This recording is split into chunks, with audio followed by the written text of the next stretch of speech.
नमस्कार दोस्तों, तेज इंस्टीट्यूट के व्याख्यान श्रृंखला में आप सभी का स्वागत है। मैं तेज प्रताप कुमार तेजस्वी आप सभी का स्वागत करते हुए हर्ष महसूस कर रहा हूँ। दोस्तों, आप जानते हैं कि तेज इंस्टीट्यूट निरंतर व्याख्यान आयोजित कर रहा है, चाहे वो पुस्तकीय चर्चा हो या नेट जेआरएफ से जुड़े पाठ्यक्रम के विषय से जुड़ा हुआ व्याख्यान हो। इसी क्रम में हम लोगों ने मुक्तिबोध पे 4 लेक्चर तैयार किया है, एक साहित्यिक की डायरी से। दूसरा लेक्चर हमारा निराला पर चल रहा है, जिसमें 2 लेक्चर हमारे सामने आ चुके हैं। कल हम लोगों ने निराला की काव्य भाषा और लंबी कविता पर बातचीत की थी कि निराला लंबी कविता लिखने में कितने सिद्धहस्त हैं। निराला का जो समय है वह आजादी के आंदोलन का समय है, और आजादी के आंदोलन के समय में आप देखेंगे कि अनेक तरह के विचारधाराएं संघर्ष कर रही है।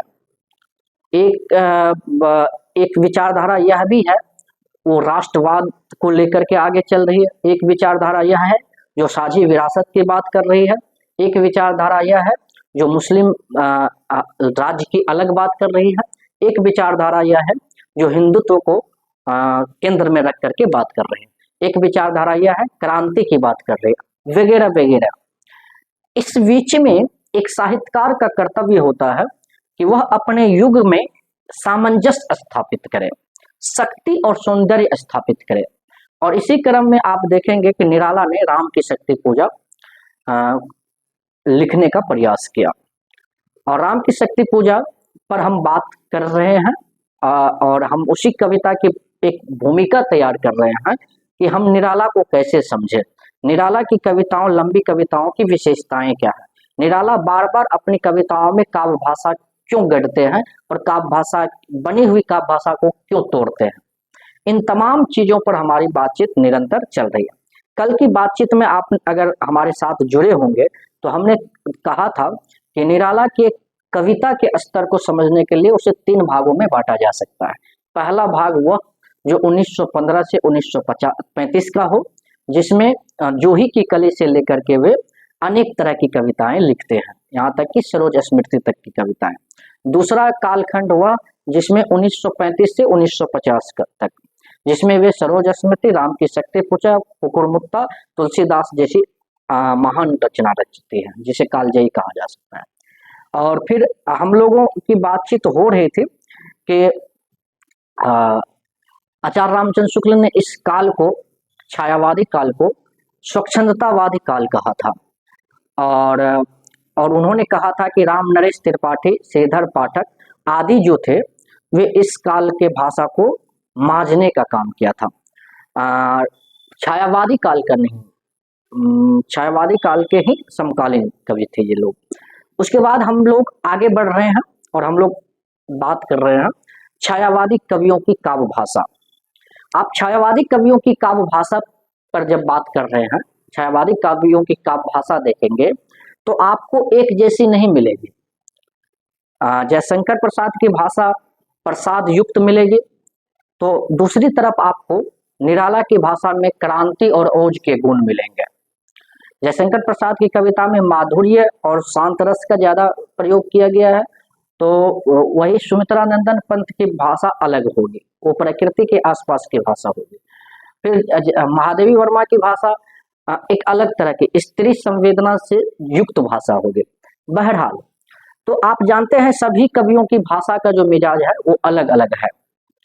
इसी कड़ी में आप देखेंगे पंत का जो पल्लव है, पंत का जो पल्लव है, जो पल्लव उनके 1928 में आती है। पल्लव कब आती है? पंत की पल्लव जो है वो 1928 में आती है। 1928 में पल्लव हमारे सामने आती है, और इसमें आप देखेंगे कि 1928 की जो भाषा पल्लव और निराला की अनामिका। निराला का मतलब सूर्यकांत त्रिपाठी निराला। निराला की अनामिका, अनामिका ये 1923 में आती है। ये 1923 में आती है। तो आप देखेंगे जब इन दोनों के अंतर को देखेंगे तो इन दोनों में आपको नवीनता देखने को मिलेगी। पल्लव में भी और निराला की अनामिका में भी आपको नवीनता देखने को मिलेगी। इसके साथ ही आप जब अगर देखेंगे तो पंत के यहाँ भाषा परिष्कारित मिलेगी। पंत के यहाँ भाषा कैसे मिलेगी? तो यहाँ पर आपको भाषा परिष्कारित मिलेगी। भाषा कैसे मिलेगी? तो परिष्कारित भाषा मिलेगी, शुद्ध भाषा, परिष्कारित भाषा। भाषा कैसे मिलेगी? तो परिष्कारित भाषा मिलेगी। भाषा आपको कैसे मिलेगी? पंत के यहाँ परिष्कारित भाषा मिलेगी। और वही आप जब इसकी भाषा शैथिल्य नहीं है, आप देखेंगे कि पंत की भाषा शैथिल्य नहीं है, वो भाषा चुस्त और दुरुस्त आपको मिलेगी। पंत के यहाँ भाषा कैसी मिलेगी? चुस्त और दुरुस्त मिलेंगे। और पंत जो थे उस शब्दों को चुन चुन कर प्रयोग करते थे। उसके शब्द प्रयोग से आप उनकी काव्य प्रतिभा का या शब्द ज्ञान का पता लगा सकते हैं। तो वे चुन चुन कर अपनी कविताओं में शब्द का प्रयोग करते थे। वे लिंग संबंधी प्रयोग भी किए हैं और उनके यहाँ है और था का प्रयोग जल्दी नहीं मिलता है। पंत के यहाँ आपको है और था का प्रयोग नहीं मिलेगा। पंत के यहाँ आपको है और था का प्रयोग नहीं मिलेगा। पंत के यहाँ है और था का जल्दी प्रयोग नहीं मिलेगा। है और था का प्रयोग नहीं मिलेगा।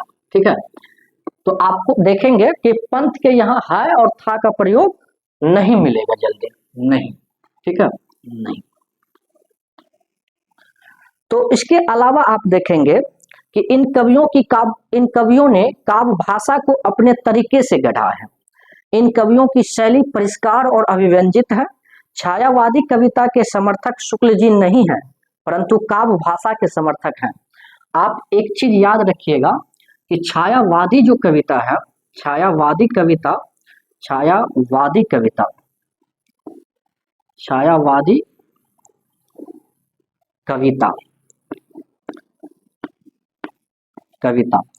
के समर्थक नहीं। तो कौन नहीं है? तो आचार्य रामचंद्र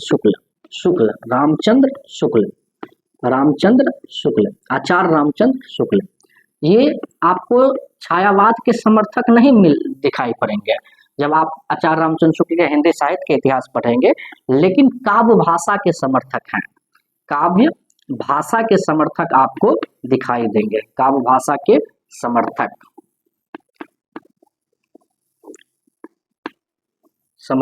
काव्य भाषा के समर्थक आपको दिखाई देंगे आचार्य रामचंद्र शुक्ल। तो आप इस तरह से देख सकते हैं कि छायावादी कविता कितनी महत्वपूर्ण कविता है, जिस पर उस समय के बड़े से बड़े आलोचकों ने विचार किया है, चाहे डॉक्टर नगेंद्र हो, डॉक्टर आचार्य नंद दुलारे वाजपेयी हो, या आप और लोगों के नाम ले सकते हैं जिसमें उसका नाम आप गिन सकते हैं। तो ये सारे लोग जो हैं वे छायावादी कविता के समर्थक हैं। इसके साथ ही आप देखेंगे निराला पर कई दृष्टियों से विचार करने की जरूरत है। भाषा की लड़ाई सिर्फ भाषा की लड़ाई नहीं होती है, बल्कि संस्कृति की भी लड़ाई होती है। अगर कोई भाषा बार बार गढ़ रहा है और बार बार रच रहा है, बार बार अतिक्रमित कर रहा है, और अगर कहीं पर भाषा की लड़ाई हो रही है, जैसे आप देखते होंगे कि अभी हिंदी और वर्तमान समय में हिंदी का वर्चस्व धीरे धीरे हिंदी के वर्चस्व के आसपास लोग आ रहे हैं, हिंदी की बात ज्यादा कर रहे हैं। तो ये सिर्फ हिंदी की बात नहीं है, बल्कि एक संस्कृति की भी लड़ाई है। ठीक है, भाषा के साथ साथ संस्कृति और जीवन भी जुड़ा हुआ होता है। रोमांटिक कविता के आदर्श के समान उनकी काव्य भाषा है। प्रसाद परंपरा से जुड़े थे। उनके प्रिय कवि तुलसीदास हैं। वे कालिदास जैसी भाषा गढ़ रहे थे। प्रसाद जो थे, प्रसाद कालिदास जैसी भाषा गढ़ रहे थे। प्रसाद क्या कर रहे थे? तो प्रसाद कालिदास जैसी भाषा गढ़ रहे थे। कालिदास जैसी भाषा, कालिदास जैसी भाषा, प्रसाद कालिदास जैसी भाषा गढ़ रहे थे, भाषा गढ़ रहे थे, गढ़ रहे थे। प्रसाद कालिदास जैसी भाषा गढ़ रहे थे। और आप देखेंगे कि प्रसाद स्वयं काव्य गुण्य है। प्रसाद एक प्रकार का क्या है? एक काव्य गुण्य है। 3 प्रकार के काव्य गुण्य है ना, तो प्रसाद काव्य गुण्य भी है, प्रसाद काव्य गुण्य भी है, गुण भी, प्रसाद काव्य गुण भी है। तो वे कठिन शब्दों का प्रयोग से बचते थे। प्रसाद की कविताओं में कठिन शब्द का आपको प्रयोग नहीं मिलेगा। कठिन शब्द से बचते थे,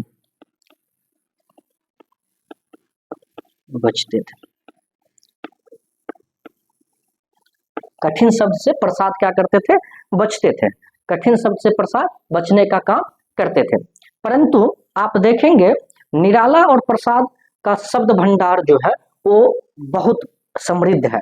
पंत की भाषा परिष्कारित है, जैसा कि मैंने कहा था, और प्रसाद में शिथिलता दिखती है। केदारनाथ सिंह ने कहा था, केदारनाथ सिंह ने क्या कहा था? केदारनाथ सिंह ने कहा था, केदारनाथ सिंह ने कहा था, केदारनाथ सिंह, केदारनाथ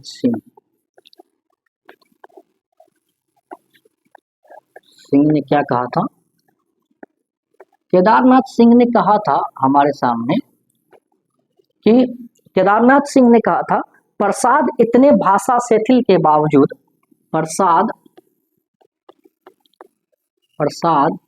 इतने भाषा शिथिल के बावजूद, भाषा शिथिल के बावजूद, शैथिल्य के बावजूद, शैथिल के बावजूद इतने बड़े कवि हैं, इतने बड़े कवि हैं, इतने बड़े कवि हैं,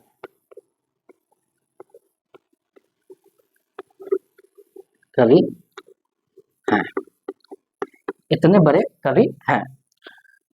यह चमत्कारित बात है, यह चमत्कारित बात है, यह चमत्कारिक बात है, बात है। यह क्या है? एक चमत्कारिक बात है कि प्रसाद की भाषा शैथिल्य है फिर भी वे बड़े कवि हैं। तो आपने देखा कि हमने एक तरह से सब पर बात किया।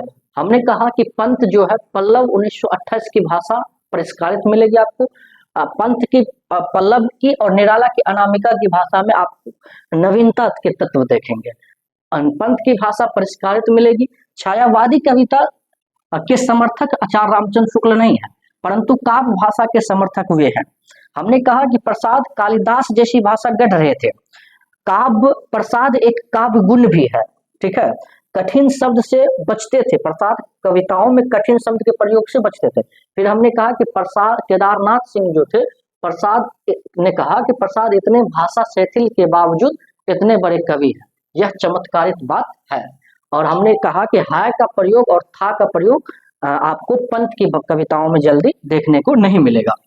तो इस तरह से हमारी बातचीत आगे बढ़ती जा रही है।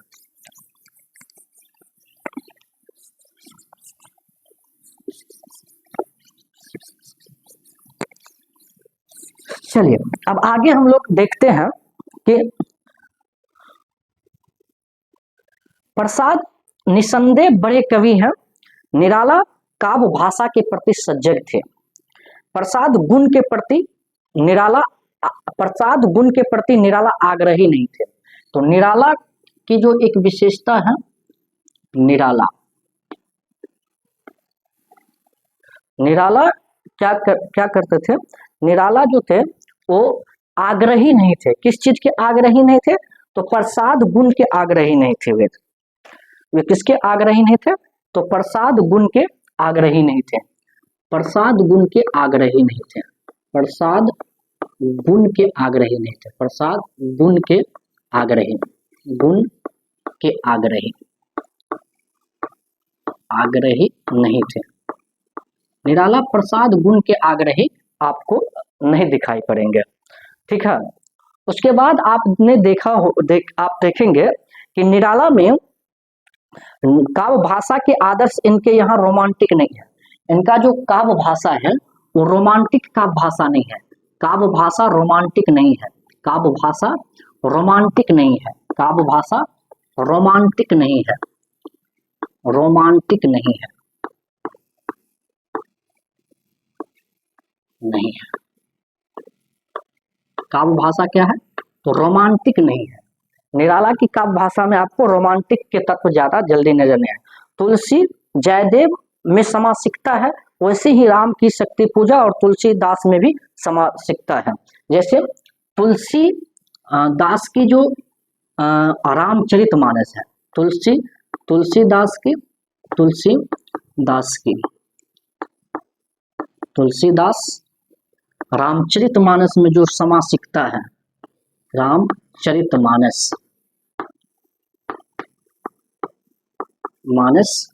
और जयदेव की गीत गोविंद, जयदेव की गीत गोविंद, जयदेव के की गीत गोविंद, की गीत गोविंद, गोविंद में जो समासिकता है, में जो समासिकता है, जो समासिकता है, समासिकता है, समासिकता है, वह राम की शक्ति पूजा, राम की शक्ति पूजा, की शक्ति पूजा, शक्ति पूजा, राम की शक्ति पूजा और तुलसीदास में दिखाई पड़ेगा, और तुलसीदास में दिखाई पड़ेगा, तुलसीदास में, ठीक है। तो आप देखेंगे निराला की जो निराला प्रसाद गुण के आग्रही नहीं थे, जो काव्य के 3 गुण होते हैं उस गुण में एक गुण प्रसाद है। काव्य भाषा उनकी जो है रोमांटिक नहीं है। तुलसीदास रामचरितमानस और जयदेव की गीत गोविंद में जो समासिकता है वह राम की शक्ति पूजा और तुलसीदास में दिखाई पड़ेगा। उसके बाद आप देखेंगे कि यहाँ पर आपको खास करके निराला में खास करके आपको दिखेगा वे खरी बोली से निराला का यह दुर्गुण माना गया है, वे खरी बोली से वियोगात्मकता के पक्षधर हैं, जबकि हिंदी स्वभाव से वियोगात्मक भाषा है। खरी बोली से वियोगात्मकता के पक्षधर, आप इसको एक तरह से इस तरह से कहिए, खरी बोली के वियोगात्मकता के पक्षधर, खरी बोली के वियोगात्मकता के पक्षधर, बोली के वियोगात्मकता के पक्षधर,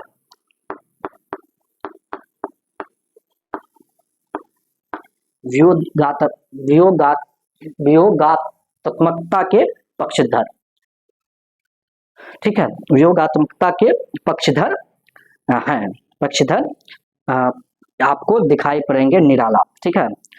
वियोगात्मकता के पक्षधर लिख दीजिए, के पक्षधर दिखाई पड़ेंगे आपको निराला, ठीक है। तो ये खरी बोली की वियोगात्मकता के पक्षधर आपको निराला दिखाई पड़ते हैं। उसके बाद देखेंगे निराला जो अभिव्यक्त करना चाहते हैं वे उसे पूरी तरह से अभिव्यक्त कर लेते हैं।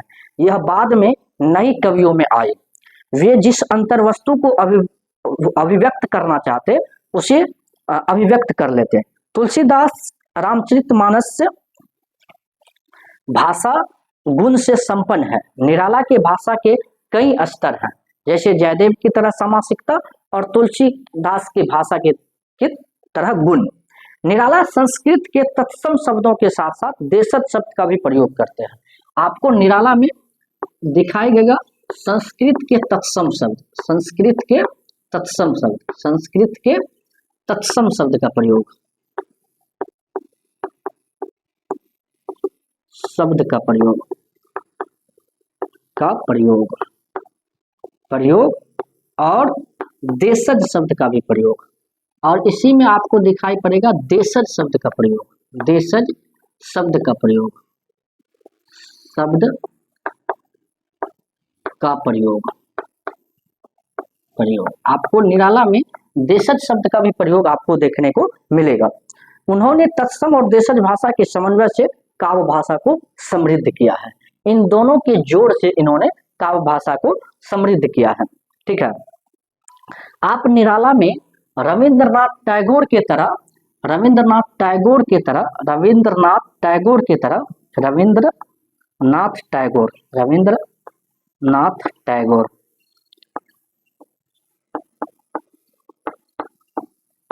आप निराला में रविंद्रनाथ टैगोर की तरह संगीतात्मकता के तत्व देखेंगे, संगीतात्मकता के तत्व, संगीतात्मकता के तत्व। आप रविंद्रनाथ के, निराला में रविंद्रनाथ टैगोर के संगीतात्मकता के भी तत्व आपको दिखाई पड़ेंगे। तो इस तरह से निराला की इस संवाद को आज हम यही अंत करते हैं। कल हम लोग फिर निराला पर बातचीत करेंगे और 1-2 लेक्चर, कुल मिला के हम 5 लेक्चर या 4 लेक्चर तैयार करेंगे निराला पर। उसके बाद फिर हम राम की शक्ति पूजा पर चले जाएंगे और फिर राम की शक्ति पूजा को पढ़ने का प्रयास करेंगे। तो आप अगर आप तेज इंस्टीट्यूट में जुड़ करके नेट जेआरएफ की तैयारी करना चाहते हैं, यूजीसी नेट जेआरएफ की तैयारी करने की अगर आपकी लालसा है, मनसा है, तो आप आइए, हम पुनः इस बोर्ड पर लिखे हुए चीजों को एक बार स्मरण करते हैं और देखते हैं। हमने कहा कि निराला प्रसाद गुण के आग्रही नहीं है। माधुर्य गुण, प्रसाद गुण और ओज गुण, ये 3 प्रकार के गुण होते हैं। तो प्रसाद गुण जो है वो काव्य के 3 गुण को कई आचार्यों ने माना है, तो उसमें एक प्रसाद गुण भी है। तो प्रसाद गुण के आग्रही आपको निराला नहीं दिखाई पड़ेंगे। फिर आप देखेंगे कि रोमांटिक कविता जो है, उनकी जो निराला की जो काव्य भाषा है वो रोमांटिक नहीं है, रोमांटिक काव्य भाषा नहीं है। फिर हमने कहा कि तुलसीदास रामचरितमानस और जयदेव की गीत गोविंद में जो समासिकता के तत्व हैं वह राम की शक्ति पूजा और तुलसीदास में आपको दिखाई पड़ेगी। तुलसीदास निराला की रचना है। ठीक है, फिर हमने कहा कि निराला खड़ी बोली के वियोगात्मकता के पक्षधर है, वियोगात्मकता के पक्षधर। ये भाषा का एक टर्म है। हम लोग जब उस भाषा को पढ़ेंगे तो वहां पर विस्तार से पढ़ने का प्रयास करेंगे। फिर हमने कहा कि निराला में रविंद्रनाथ टैगोर के संगीतात्मकता के तत्व दिखाई पड़ते हैं। फिर हमने कहा कि निराला संस्कृत के तत्सम शब्द का अधिक प्रयोग करते हैं और खास करके राम की शक्ति पूजा तो इसी पर बनी हुई है। ठीक है, फिर आप देखेंगे कि निराला देशज शब्द का भी प्रयोग करते हैं और इन दोनों को मिला करके भी प्रयोग करते हैं। तो इस तरह से हमारा निराला पर आज का व्याख्यान यही अंत करते हैं। हम फिर दूसरे व्याख्यान में आपके सामने आएंगे, तो फिर हम अपने बात को रखेंगे।